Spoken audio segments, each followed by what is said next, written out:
Ha, ketemu lagi kita strong people terenggak nahan di dunia.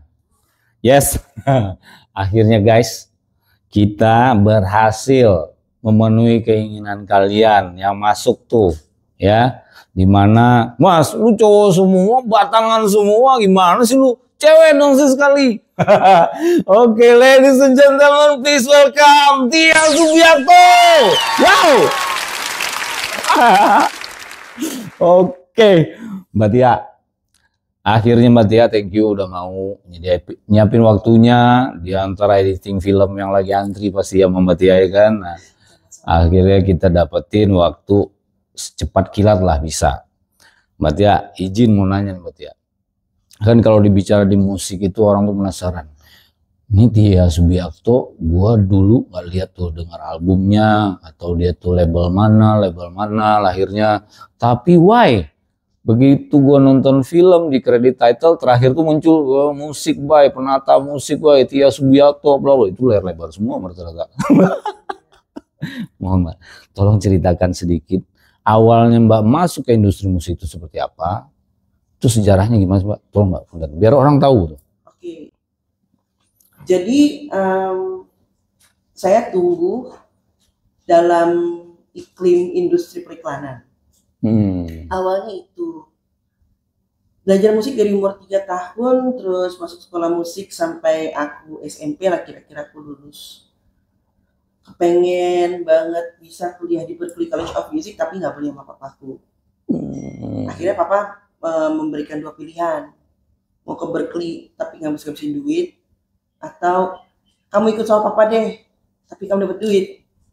Awal di situ tuh aku inget banget itu waktu SMA kelas berapa ya, kelas 2 lah. Kelas 2. Ya udah, karena aku tahu ini larangan halusnya si papa gitu, jadinya ya udah deh aku ikut papa aja lah gitu.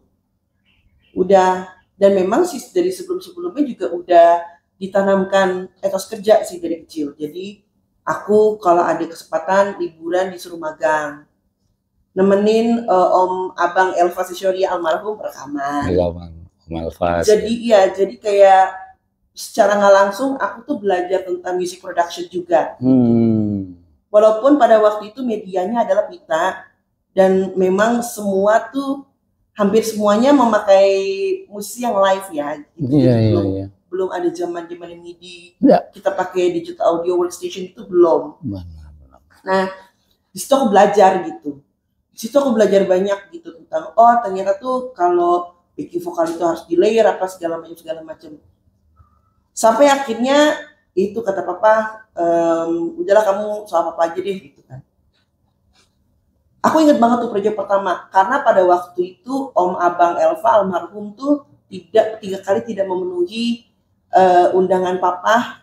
Jadi gini, papa tuh udah sewa studio untuk pembuatan 1 jingle. Iya sih buat pitching gitu. 3 kali nggak hadir beliau. Akhirnya yang gantiin aku. Jadi aku tuh bener-bener cempurin pure gitu. Oke Tia tolong bikinin ini 60 second, 30 second, 15 second, 5 second. Pokoknya papa maunya begitu. Pakai drummer beneran dong, ada Dion. Ini kita bikin yuk, nih 60 second, 30 second, 15 second, 5 second, nggak pakai cut down. Semua 4 kali kita bikin gitu-gitu. Ih, zaman manual kan itu jatuhnya. Manual. Analog. Itu tahun 97. Jadi iya. aku awalnya berada di fase itu. Yang ternyata susah. Jadi yang biasanya kalau kita ngeband tuh intro aja tuh 60 second. Ini gimana 60 second sebelum lagu gitu. Iya. Itu susah banget gitu kan. Nah, terus tahun 97 ke tahun 98 tuh selama setahun aku memang belajar musik iklan, sampai dibilang sama papa waktu itu aku sempet kok bikin 1 jingle, terus udah gitu udah nih emang buat pitching juga didengerin sama papa cuma bilang gini, it's a good song but not a good jingle. Wah itu waktu itu aku sakit hati loh, asli kayak gila gue bikinnya udah begadang gitu. Iya. Tapi akhirnya dipakai juga untuk waktu itu untuk jingle itu yang ayo sekolah itu. Oh itu. Iya. Pasti ingat. Terus dengan demikian, dengan lingkup ruang kerja yang demikian kan Berarti aku tidak under label kan? Iya. Aku bukan musisi label. Bukan. Label tuh gak ada yang mau sama aku. Masa sih? Iya. Masa sih? Dulu gimana sih tuh? Mbak pernah ngajar kayak zaman kita dulu tuh kasih demo-demo gitu pernah nggak? Ke label gitu? Kalau itu mungkin setelah, jadi gini, tahun 97 itu aku bikin musik iklan, 98 tuh mulai orkes, karena ternyata ada job orkes, terus mesti bikin orkes dadakan. Jadi konduktor dadakan. Waktu itu aku 19 tahun umurnya. Terus udah gitu ya aku menjalankan kedua itu. Terus sempat bikin demo, suatu hari demonya dikirim gitu ke mereka, ditolak kok. Jadi gak ada label info sama aku tuh gak ada gitu. Jika misalnya pada kecewa gitu, saya ditolak sama label segala macam, forget it, aku gak pakai label, bisa kok. Nah itu strong people. Sekarang kita gali pertanyaannya. Dulu Mbak belajar sekolah musiknya, itu yang dipelajarin apa aja dulu instrumennya? Cuman piano klasik. Piano klasik doang? Dari piano klasik itu bisa memimpin kayak orkestra gitu? Bikin orkestra? Kalau orkestrasi, conducting, aku otodidak. Otodidak? Wah ini mah bakatnya. Tapi itu karena semangat aku. Karena aku kan tadi pengen ke Berklee kan. Ke Berklee pengen belajar orchestration, pengen belajar film scoring, gak kesampaian. Mau nggak mau aku harus belajar dari medan pekerjaan. Berarti learning by doing banget nih ya, semuanya. Learning by doing banget, sampai pada musisi senior tuh pada protes waktu pas pertama kali mainin orkestrasi aku. Kenapa? Ini nggak segini nih, wilayah nadanya nggak segini, pokoknya segala macam. Tapi di situ aku bertekad, suatu hari ini orkestrasi aku akan bikin semua orang nggak bisa ngomong apa-apa. Dari situ tekad. Udah aku jalannya terus. Orang ada yang mau ngengong bodoh amat. Wah, keren. Gitu. Dulu tuh aku begitu. Yes. Terus sampai akhirnya aku harus berpisah dengan papaku. Gitu. Di tahun 2005 aku dipecat. Dipecat dari kantor bokap. Gara-gara Mbak bandel. Ini anak bapak kan begitu.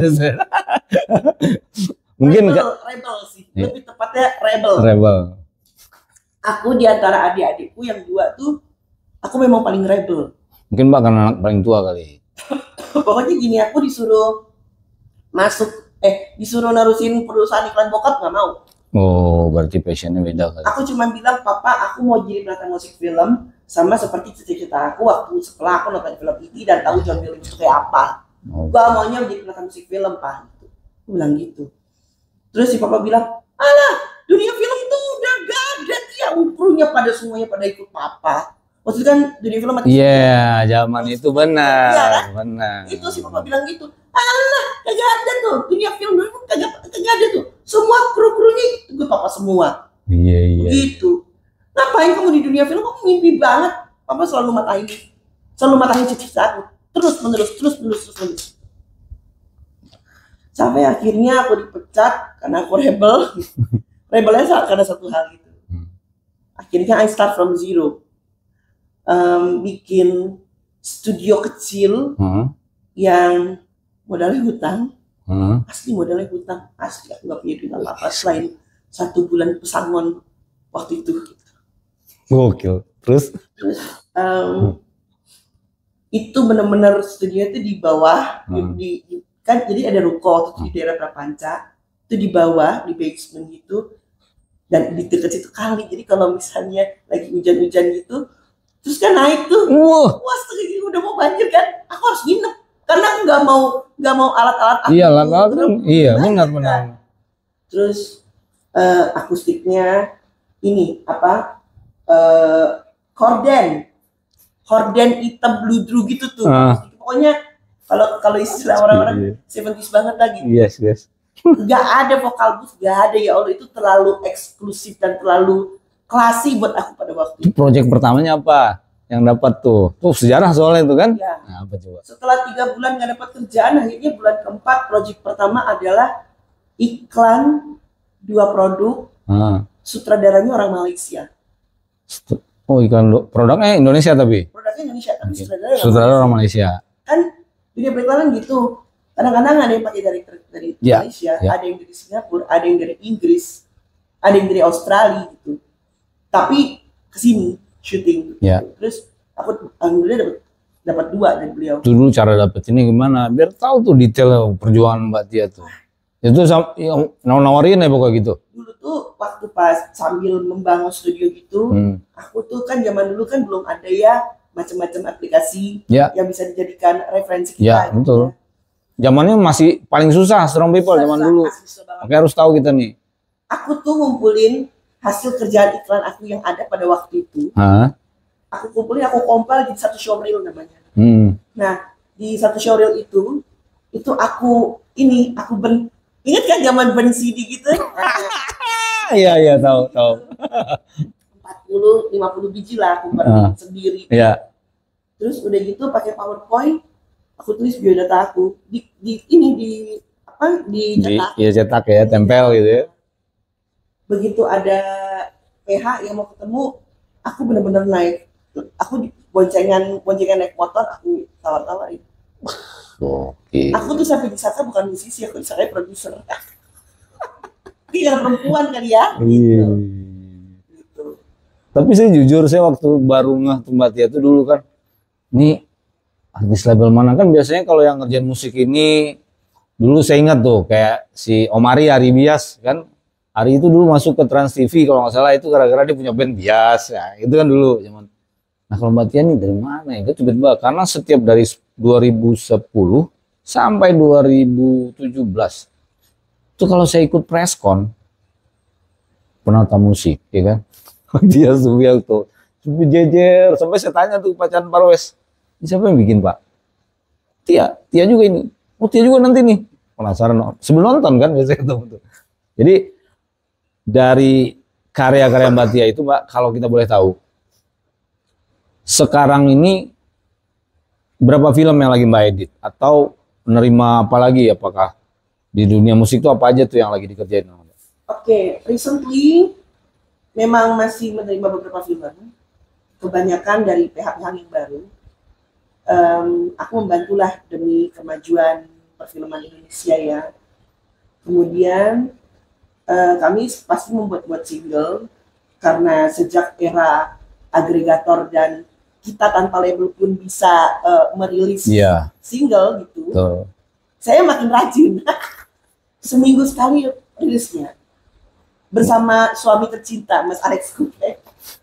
Itu juga orang nyentrik tuh Mas Alex. Emang. Nanti ada sesi sendiri tuh Mas Alex yang nonton di rumah sekarang.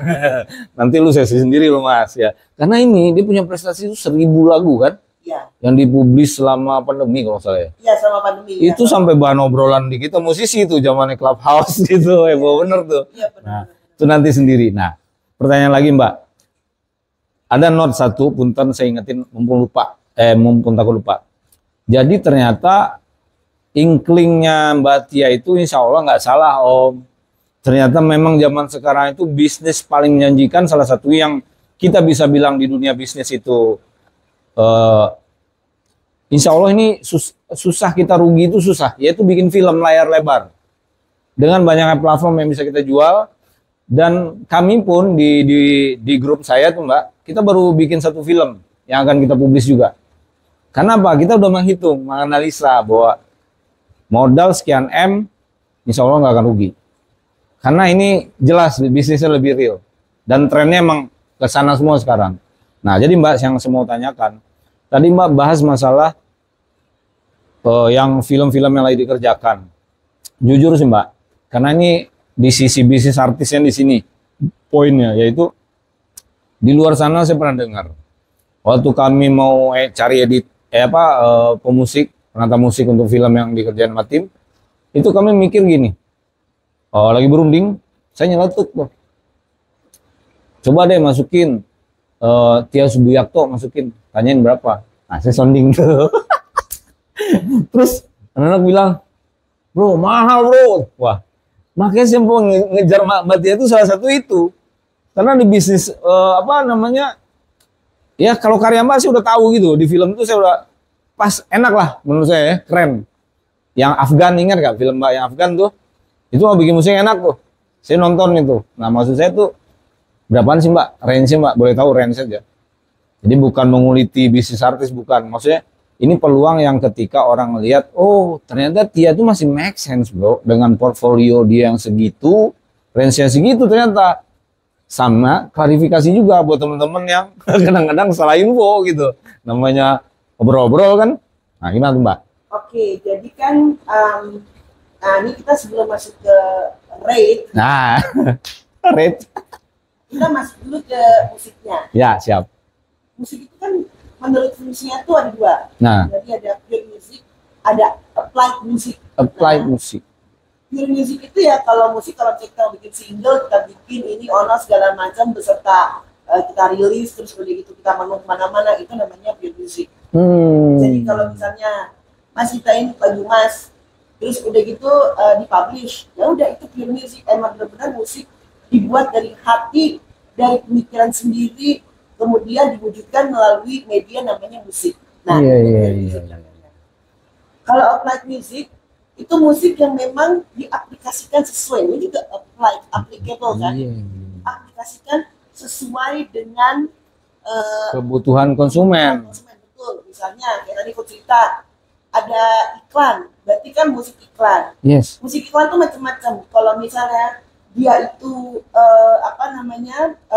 jingle bass, berarti memang yang dikeluarkan musiknya dulu. Jadi kata-katanya apa sesuai sama strateginya seperti apa, decision makernya siapa, influencernya siapa, itu tuh ada hitungan sendiri, demografinya apa segala macam. Nah itu jingle bass. Kalau scoring base itu berarti ini bentuknya tuh iklannya ini storytelling. Storytelling berarti kita kan mesti menangkap esensi dari ceritanya itu, baru kita bikin musiknya. Yes. Itu ada tuh yang satu. Nah terus udah gitu ada musik film tadi. Musik film tuh berarti lebih komplit ya. Iya. Musik film itu kita mesti mengikuti kalau misalnya masuk ke drama 3 babak, drama 3 babak. Kalau misalnya masuk 8 sequence, 8 sequence. Aku nggak tahu dunia kepenulisan tuh sekarang menginikan plot itu sampai sejauh mana ya, mengembangkan plot sampai sejauh mana. Ada yang 4 drama gitu, ada 4 babak gitu, drama 4 babak itu juga ada gitu. Tapi kita harus bisa membaca, oh ini sutradara mau ngomongin apa, alur ceritanya kemana, yang mana yang mau dibikin segala macam. Karena itu misalnya film 2 jam gitu, itu kita harus bikin gimana caranya supaya penonton itu tuh tidak yang film apa sih ini, nggak bisa begitu, emang semua ada ilmunya lah gitu. Nah itu musik film. Musik teater juga sama sebenarnya. Iya ya. Cuman kalau musik teater itu kan diadu panggung.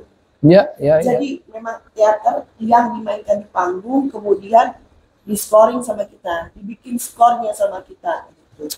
Dibikin ilustrasi musiknya sama kita. Beda media aja sih. Terus ada lagi musik terapi, musik dan dan kaitannya dengan kesehatan. Makanya ada musik terapi. Betul. Terapinya melalui musik itu juga ada. Sebenarnya banyak gitu musik yang memang bisa menjadi applied music. Nah, berkaca dari sini memang ada beberapa rate tertentu yang memang berbeda-beda konsepnya. Benar. Selain konsep tema, konsep teknis juga menjadi berpengaruh sekali terhadap harga. Yes. Misalnya, ya mungkin kan kita bisa menyamakan, misalnya kita mau pakai orkes di sini sama orkes yang di Praha atau orkes yang di Budapest. Sekarang orang-orang pada sebenarnya di Budapest ya, itu beda jauh gitu. Harganya tuh beda jauh. Mahalan mana sih, Pak? Budapest apa Praha? Sebenarnya kalau dari terms of quality sih dengan sana. Kalau aku langganannya Moskow. Dulu waktu pas Moskow, aku waktu itu ngerjain film Soekarno, ngerjain musik film Soekarno. Itu barangan MSSO namanya, Moscow Studio Symphonic Orchestra. Pakai dia, Mbak? Pakai orkes. Iya, pakai orkes mereka. Iya, dari Moskow. Aku kesana waktu itu, kita ke Mosfilm. Di Mosfilm itu kita rekaman. Tapi materinya harus lock dulu di sini, harus jadi dulu di sini. Sayang, tiba-tiba, sorry, gua ada yang salah gitu. Cuma dikasih 5 menit buat benerin. Karena di sana tuh, kalau udah mau rekaman di sana tuh semua udah harus prepare gitu. Baik itu segi track temponya, terus kalau misalnya ada di komposisi satu, dia tempo tracknya cepat, tiba-tiba mesti melambat. Itu kita mesti bagi dua. Jadi yang ini nih mesti ada pre-count-nya, mesti kita bikin gitu-gitu. Jadi apa itu menggambarkan kan rate berapa? Iya. Pantesan teman-teman. Dari clue-nya tadi tuh Mbak ya. Ya nggak apa-apa sih Mbak. Kalau misalkan Mbak berani bilang itu, kita senang banget. Kenapa? Jadi gini, podcast bisnis artis ini dari pengalaman yang sudah-sudah Mbak. Ini juga konfirmasi buat strong people yang nonton. Ternyata dia itu kadang-kadang nontonnya cuma sedikit jumlah manusianya, tapi langsung dapat partner itu Mbak artisnya. Oh iya. Udah ada Mbak. Alhamdulillah. Iya, kalau kita bilang senor aja tuh langsung tuh ada yang minang. Padahal yang ngeliat tuh baru 1.000 orang gitu. Nah kayak gitu Mbak.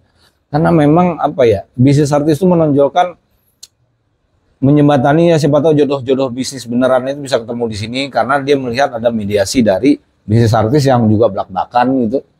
Jadi kita saling mengenal, terus nanti misalkan kalau ada yang gue mau dong via bisnis artis dong buat booking Tia tuh untuk bikinin film gue nih, scoringnya atau musiknya, orkestranya, itu prosesnya gimana? Nah di kita itu Mbak, dia harus isi formulir dulu ke kita. Jadi kita cek and recheck lagi nih orang, profiling dulu, benar apa enggak. Kalau sudah fix, ya baru kita sikat. Nah itu pun nunggu waktu Mbak kapan bisa, baru kita bisnis matchingin gitu. Nah kayak gitu, jadi kita pengen semua kerjasama itu aman, bisnis itu lancar, dan belak-belakannya adalah nggak basa-basi gitu Mbak, nggak PHP, nggak apa, kita nggak mau gitu. Jadi buat mengajarkan bahwa bisnis itu, real bisnis itu logikanya bisa dibilang 97% gitu. Nah gitu Mbak. Nah jadi range-nya tadi di atas 1M, di bawah 1M. Tetap gue gak Nanti gini aja, untuk keterangan lebih lanjut hubungi Mas Ruki aja. Oke. Strong people. Clue-nya udah dilihat tadi ya. Jadi kalau Mbak Tia itu bikin film scoring itu kenapa enak, salah satunya Mbak Tia pun totalitas tinggi teman-teman strong people. Dia bela-belain buat datangin, misalkan ada orkestra di Moskow yang sering dipanerin misalkan, atau di Praha atau di mana. Itu beliau pun bawa ke sana master filmnya ya Mbak ya. Didengar di sana semacam itu, benar-benar itu aja udah kebayang dong kosnya untuk menghasilkan sebuah karya, karena karya film itu kan abadi ya Mbak. Karya film itu abadi, sekali dia jadi sama kayak lagu, dia akan menemani perjalanan hidup orang banyak. That's why harga itu relatif, benar Mbak ya. Oke, udah dapat poinnya kan teman-teman? Strong people. Terus mau tahu berapa rupiah sih? Itu mulu. Mbak Tia, ini melihat dari kegiatan Mbak Tia ini ya, ternyata Mbak Tia itu muncul bukan dari musisi, kemusisian Mbak itu munculnya ternyata bukan dari label ya. Bukan.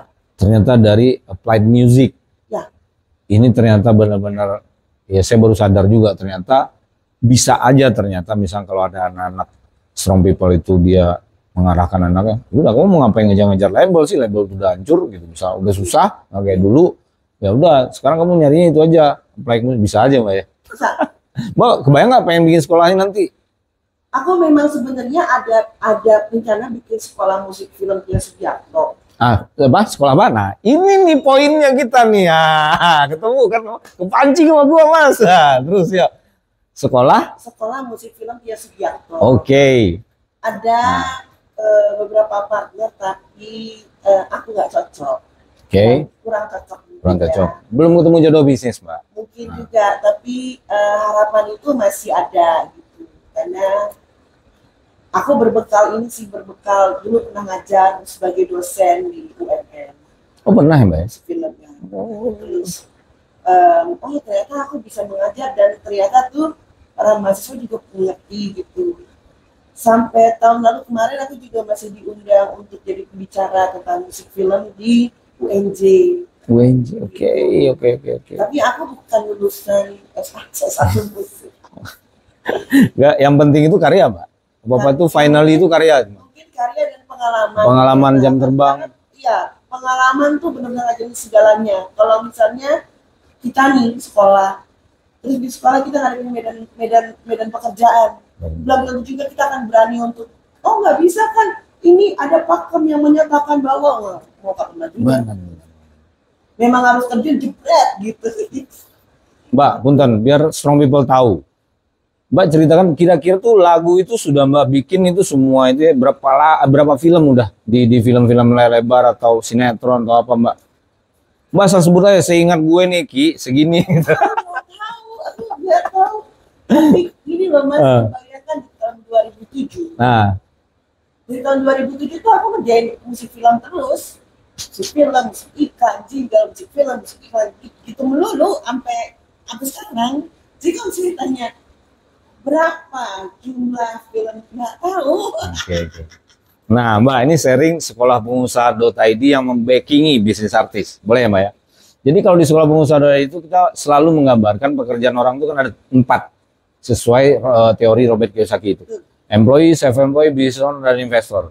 Kenapa tadi saya sebagai hostnya bisnis artis melihat sekolah Mbak tadi? Nah ini kenapa? Kalau sekolah itu kan Mbak membangun sistemnya. Jadi once nanti buka cabang pun di mana, Mbak tinggal quality control doang. Ya dong. Dengan quality control, SOP sistem yang udah kuat, sekolah pun ya kayak Berkeley Indonesia, Berkeley Amerika itu saya bikin di sini tuh Mbak. Kalau ada yang mau. Berkeley Amerika ya. Di sini. Udah ada ya? Apa belum? Setahu aku di Malaysia sih. Di Malaysia. Nah, kenapa dia milih Malaysia tuh ya itu tadi. Padahal siapapun boleh bikin. Nah, tinggal kita sepaham apa ilmu pengusaha dan investasi itu doang kok. Nah kan, jadi maksud saya nggak menutup kemungkinan juga ternyata sekolah Mbak itu jadi ketemu jodoh bisnisnya strong people. Kembali lagi masalahnya adalah jodoh bisnis. Ini juga kejadian di Candil, di teman-teman yang lain dulu gitu kan. Bahwa jodoh bisnis itu kalau sudah ketemu Mbak, itu biasanya lancar aja semua Mbak. Yang namanya juga jodoh, ya kan. Cuma sebelum itu kalau gagal-gagal nggak cocok, Mas Aksan juga barusan cerita. Dia juga begitu ngalamin kok. Nah maksud saya itu hal biasa ternyata di bisnis kan. Tapi ketika goalsnya adalah membangun aset, nah saya keren tuh. Dari jasa film tadi udah pasti.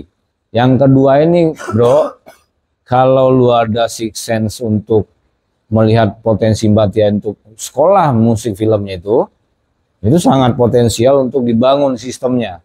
Dibangun ya infrastrukturnya lah. Ya kalau udah tuh terbangun dengan partner yang benar Mbak, ya cuannya mah ngalir aja biasanya Mbak. Sebenarnya memang tinggal ini aja sih Mas, melihat animo ya. Orang kita tuh kebanyakan pengennya instan soalnya. Yes. Sementara kalau untuk belajar musik film atau untuk melakoni dunia musik film tuh nggak bisa instan. Tuh, jam terbang itu nggak bohong juga. Nggak bohong.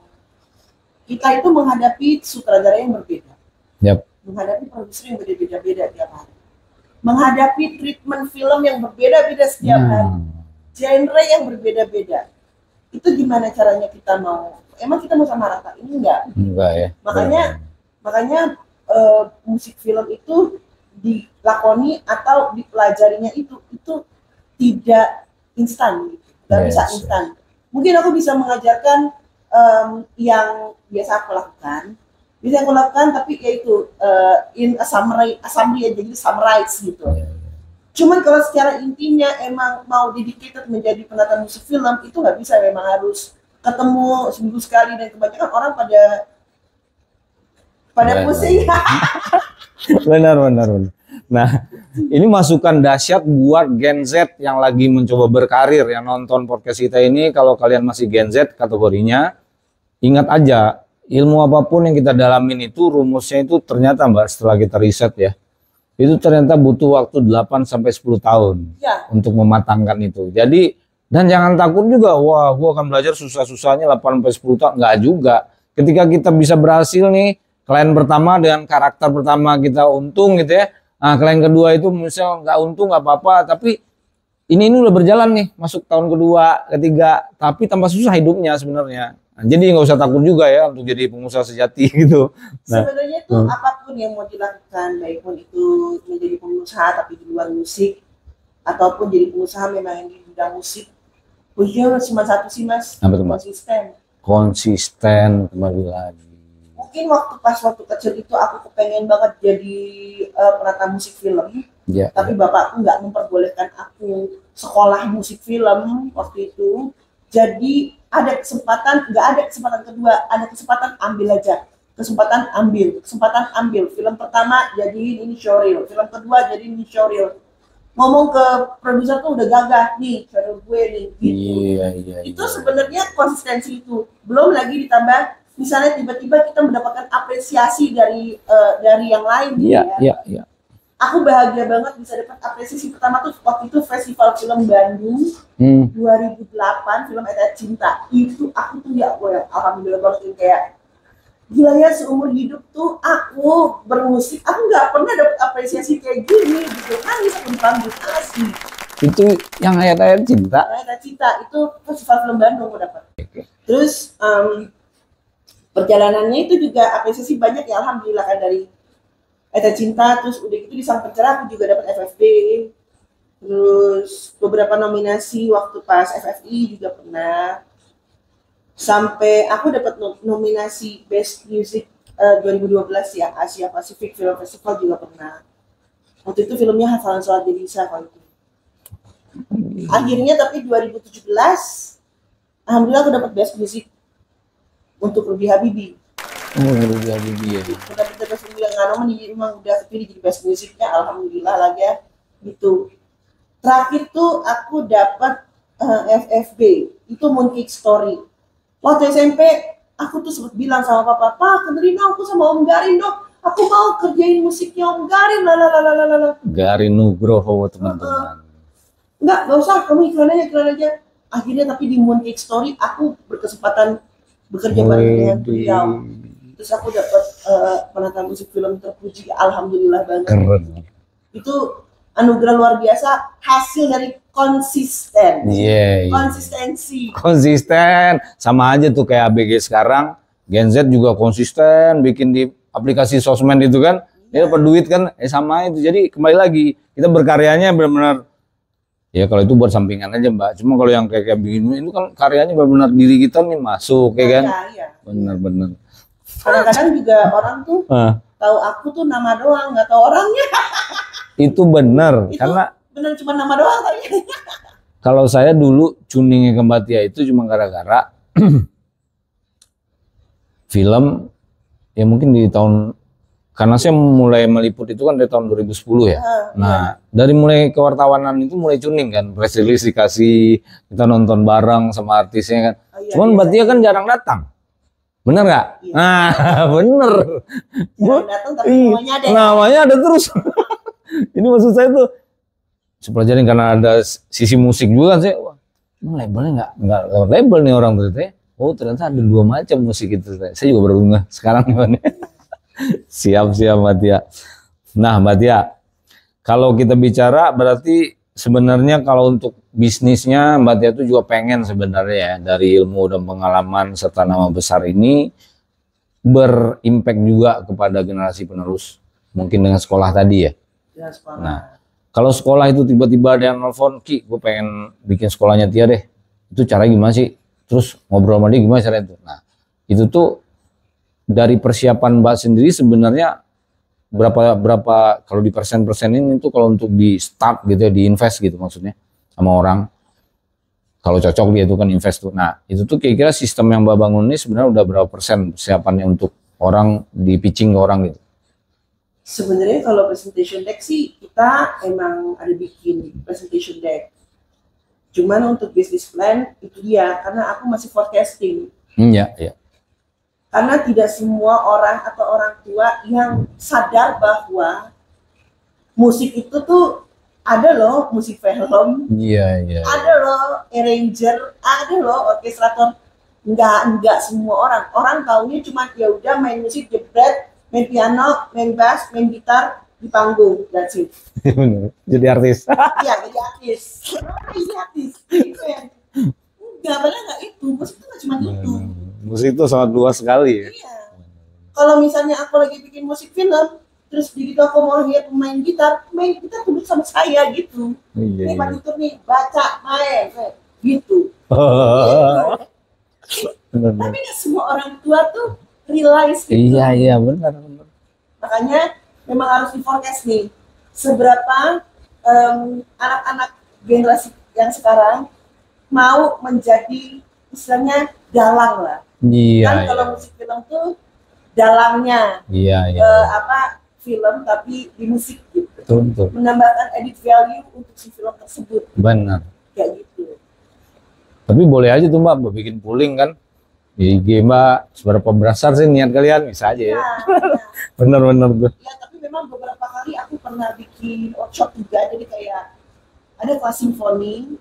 Kelas simfoni itu tuh kelas yang memang untuk belajar film scoring di basic. Oh, itu ada ya. Sehari 2 hari misalnya. Itu sempat jalan waktu kita pandemi, itu sempat jalan. Kalau nggak salah jalan 2 kali kalau nggak salah. Itu kayak perlu lagi tuh Mbak, ya nggak? Iya. Terus kemarin sempat ada juga tahun 2019 jadi sebelum itu kita bikin film scorecard, jadi benar-benar hari pertama itu kita bikin kita terangkan film itu apa dan segala macam beserta suasananya, lingkungannya apa segala rupa.